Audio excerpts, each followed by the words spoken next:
अरे भाभी जी, इस सब की क्या जरूरत थी? इतना तो सब कुछ पड़ा है। नहीं नहीं, इतना सब तो कुछ नहीं है, पर आप कुछ और लीजिए ना।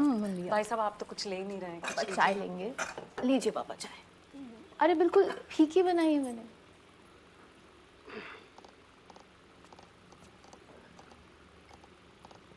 और भाई साहब कैसी तबीयत है अब आपकी? बस कृपा है। भाभी जी हमसे रुका ही नहीं गया। मुझे तो विश्वास ही नहीं हुआ जब हमें ये पता चला। मैंने तो उसी टाइम खाटू श्याम जी का जाप लगाया। सच में उन्हीं की कृपा है बस। जी हमें तो कोई आश्चर्य नहीं हुआ। जिस घर में ऐसे हालात हों वहां तो लोग ऐसे कदम उठा ही सकते हैं। पापा कैसी बातें कर रहे हैं आप? वो कह तो रहे हैं एक्सीडेंट था। सुनीता तुम इससे चुप करो। बंसल जी हम आपका दर्द समझ सकते हैं। जिस घर में ऐसा दामाद बैठा हो वहां पर लोग ऐसे ही काम करेंगे। कैसी बात करें भाई साहब, ऐसा कुछ नहीं है। पुष्पा जी जब ये पेट से थी ना तभी मैंने इन्हें बोला था ये महिलाओं वाली मैगजीनें मत पढ़ो।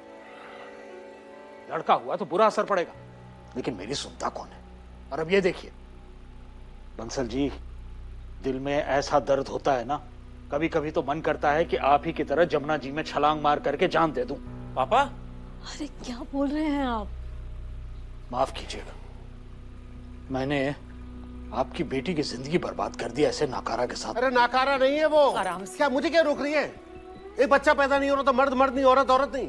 और हम जो अपने बच्चों के साथ खड़े नहीं हो पा रहे हैं उनकी मुसीबत के समय में हम बड़े मरते हैं। हमसे ज्यादा नाकारा कोई नजर आ रहा है आपको इस कमरे में? बंसल जी। क्या चुप कर एक सेकंड ना। ये लड़का जो है ना भाई साहब, हाथ जोड़ के बोल रहा हूँ, ये दामाद नहीं है, मेरे बड़े बेटे की तरह है ये बिल्कुल।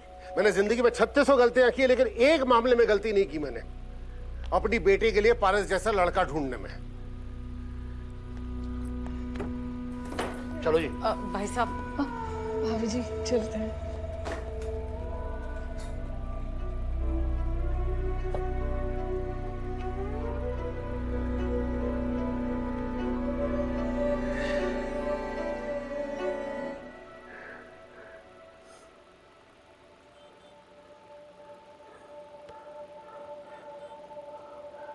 माफ कर दे बेटा, ज्यादा मुंह खोल दिया तेरे माँ बाप के सामने। बहुत बड़ी गलती कर दी मैंने, बड़ी गलती होगी, पाप हो गया बिल्कुल। माफ कर दो।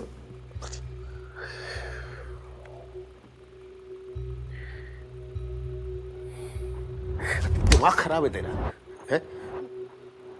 अजीब बात है, मतलब अपने माँ बाप को तो कम से कम सच बोल देता।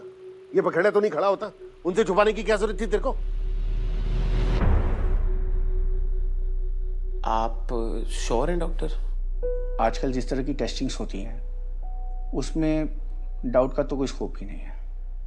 And I am sorry to say, लेकिन शैलजा का ovarian function is heavily compromised, इसलिए बच्चा होने की पॉसिबिलिटी। इसका मतलब मैं बच्चा नहीं कर सकता? आप समझ नहीं रहे हैं।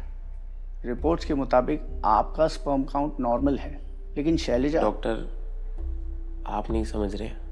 एक्चुअली हम लोग जिस इलाके से आते हैं ना, वहाँ अगर आसपास वालों को भनक भी लग जाए ना कि लड़की बच्चा नहीं पैदा कर सकती, तो वो लोग उसको चैन से जीने ही नहीं देते। इसलिए मेरी आपसे रिक्वेस्ट है कि अगर आपसे कोई भी इस बारे में बात करे तो आप प्लीज़ उसको ये कह देना कि शैलजा में सब ठीक है, कमी मेरी रिपोर्ट्स में थी।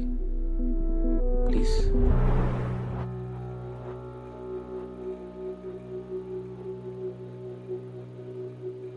हाँ मुझे ना मालूम है कि मुझे ना चीज़ें ज़्यादा समझ नहीं आती, मैं ना बातें नहीं समझ पाता, मैं सिर्फ फीलिंग्स पे ध्यान दे पाता हूँ। बट शैलजा ना बातें भी समझ लेती है और फीलिंग्स भी समझ लेती है। और पता नहीं लोग क्यों जब गुस्सा होते हैं ना तो वो बातों में क्या बोल जाते हैं वो उस बारे में सोचते ही नहीं है। बस इसलिए मैं डर गया था और मैंने छोड़ दी थी।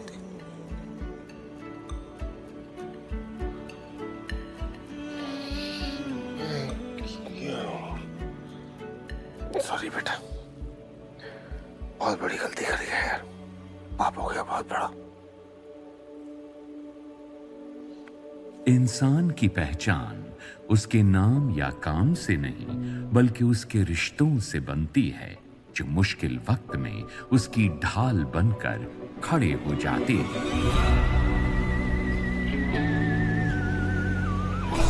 मंडी खुलवाने के लिए इस बार फायर ऑडिट पास करना ही पड़ेगा भाई लोग। फायर अलार्म पैनल्स और उनकी बैटरियां, फायर हाइड्रेशन पंप्स, फायर होस और उसके valves, emergency lights, fire extinguisher, fire walls और पानी की मोटरें, ये सारा सामान चाहिए कल शाम तक। फायर शावर अब लगाएगा, टाइम पास कर रहा है।